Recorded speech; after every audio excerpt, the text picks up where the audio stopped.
Okay, let's dive right into this. Welcome to The Explainer. Today, we're cracking open a 3,000-year-old cold case that has literally baffled scholars, theologians, and everyday readers for centuries. We are going to unpack a mystery that sits right at the very foundation of one of the world's most famous texts, yet somehow, it's something almost everybody totally misses. So, what exactly is hiding inside these absolutely perplexing 4 verses? Well, the vast majority of readers just skip right over them. They're in a huge rush to get to the Great Deluge, the story of Noah, his massive ark, the animals walking 2 by 2, the whole shebang. But these 4 short verses actually function as a hidden door. If you tread on them without caution, you instantly plunge into something primordial, something incredibly unusual, and something that fiercely resists any simple explanation. Let's look at the scene of the incident. Genesis 6, verses 1 through 4. Quote, "When human beings started to increase across the face of the earth, the sons of God observed that the daughters of humanity were attractive. The Nephilim existed on the earth in those days." End quote. Honestly, it reads almost like a broken fragment. It's as though someone just ripped a single page from a much larger, sweeping cosmic mythology and left us clutching just the remnants. To even begin to solve this puzzle, we have to look closely at the linguistic clues left at the scene. The phrase sons of God comes from the ancient Hebrew b'nai Elohim, which literally means children of the divine, or offspring of higher powers.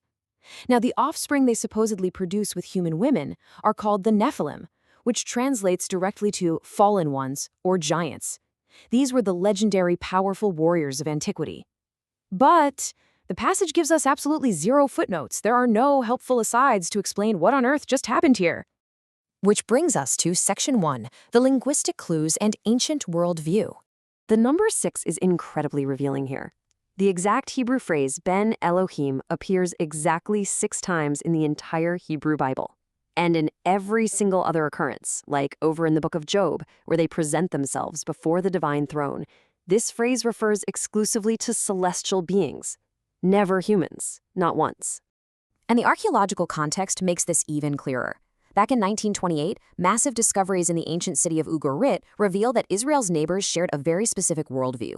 The Canaanites, for example, believed in a divine council where a supreme god named El presided over 70 lesser deities. The Israelites kind of adapted this framework, right? They worshipped one supreme god, of course, but they completely acknowledged a heavenly court of lesser celestial beings. Genesis 6, then, seems to clearly be a story about these lesser celestial beings breaking ranks. All right, moving right into Section 2, the Watchers and the Giants.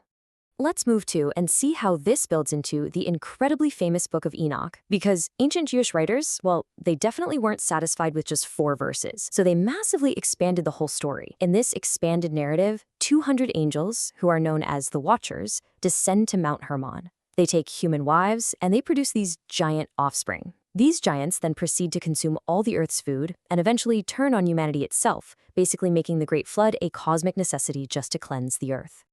But here is the kicker. The Watchers didn't just produce giants, they brought forbidden technology with them. We're talking metallurgy for forging swords and shields, cosmetics for vanity, root cutting for enchantments, and even astrology. Early thinkers actually used this narrative to explain something profound: the rapid, corrupting cultural and technological advancement of early humanity. You see, advanced technology was viewed with intense suspicion, seen as a dangerous gift from fallen angels rather than just normal human ingenuity. But wait a minute. As Christianity began to spread and eventually merged with Greek philosophy, a massive roadblock emerged. Think about it. If angels are pure, incorporeal spirits, how on earth do they reproduce? I mean, it's a biological and philosophical nightmare, and it's a question that began to fiercely divide the early church fathers. Let's look at how they tried to solve this in Section 3, the human interpretations. So the crucial point is weighing these 2 massive opposing views. On one side, you have the angelic interpretation.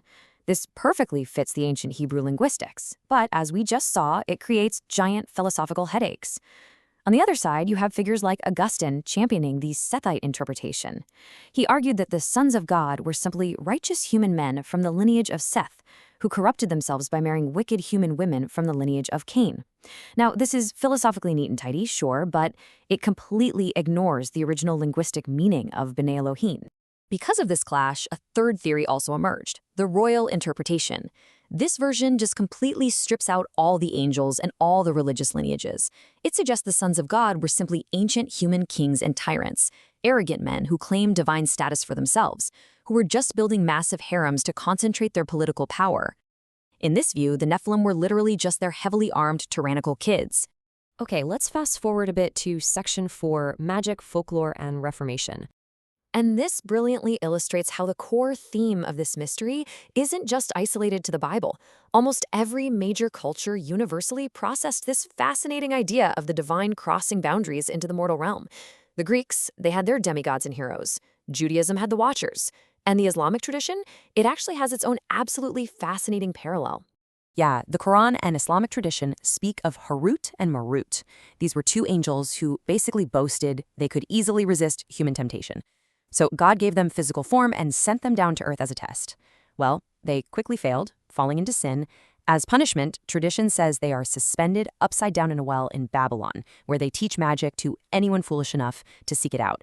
It beautifully shares that same boundary crossing and forbidden knowledge theme, though it notably lacks the biological giant offspring part.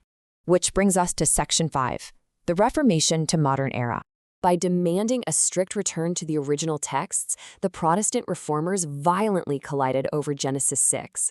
Martin Luther looked straight at the Hebrew, saw B'nai Elohim, and confidently returned right back to the original angelic view. John Calvin, on the other hand, leaned heavily on Augustine's philosophical logic and firmly supported the human Sethite view. Because of this, the church fragmented on the issue, and the interpretive floodgates were officially blown wide open. But meanwhile, far outside the fancy halls of high theology, everyday people had just kept the supernatural story alive the whole time. Medieval grimoires, books of magic, and local folklore heavily featured the fallen Watchers. And why? Because common folk desperately needed a way to explain the real, terrifying evils they faced every day, like the bubonic plague or sudden, unexplainable illnesses. They simply attributed them to the roaming demonic spirits of the dead Nephilim.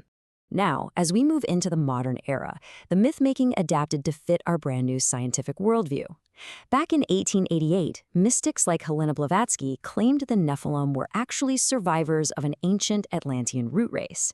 Fast forward to 1968, Erich von Däniken publishes Chariots of the Gods, completely kicking off the ancient astronaut theory. And today? Well, internet sleuths argue the sons of God weren't angels descending from heaven at all, but extraterrestrials descending from outer space to genetically engineer human hybrids. Let's wrap this up with Section 6, the Nephilim's enduring legacy. The footprint this story has left is absolutely massive across our modern pop culture. It directly inspired the cosmic rebellion in John Milton's Paradise Lost and J.R.R. Tolkien's The Silmarillion. It's the literal backbone of all 15 seasons of the TV show Supernatural. It's woven into the deep lore of the Hellboy comics, and it's practically the entire foundational premise of the Ancient Aliens franchise. Now, what's really interesting about this slide is the core universal human tension it reveals.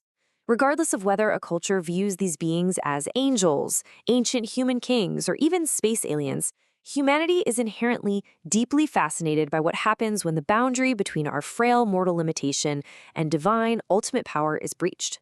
We constantly use this four-verse story as a mirror to explore our own human potential and, of course, our own capacity for corruption. So we leave you with this final, provocative thought. After 3,000 years of intense debate, this cold case absolutely refuses to be neatly resolved. Do these four perplexing verses merely record an archaic, ancient myth about boundary crossing? Or do they actually hold the true cosmic origins of systemic evil in our world? It's a mystery that remains uniquely alive today, just waiting for the next generation to try and decode it. Thanks so much for joining us on this explainer. Keep questioning, and we'll see you next time.